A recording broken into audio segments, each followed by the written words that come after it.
This is something we expect all Utahns to do. The governor announced his directive called Stay Safe, Stay Home. It's a directive he expects Utahns will follow until at least April 13th. All individuals should stay home as much as possible. Work from home whenever possible. Appropriate social distancing. That's the new part of our vernacular now that we're getting to use all the time, social distancing. Not visit friends and family.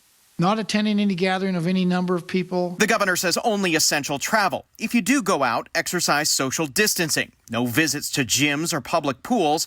You can walk or hike, but don't congregate around trailheads. People are limited to state parks in their own counties. Schools will remain closed, and children should not go to public playgrounds or playdates. Do not dine out except for getting carry-out. To support local businesses, the governor urged people to try to do takeout 3 times a week.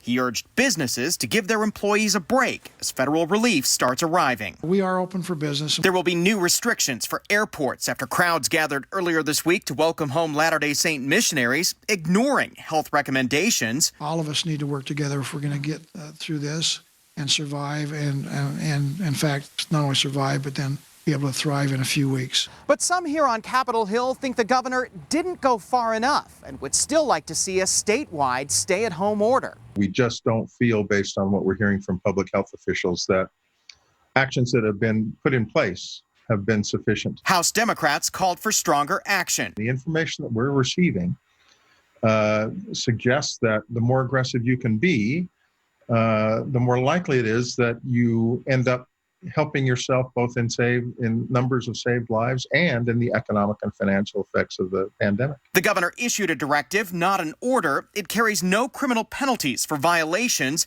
but it does allow cities and counties to issue their own orders. This is the governor of Utah asking everybody to comply. On the Hill, Ben Winslow, Fox 13 News, Utah.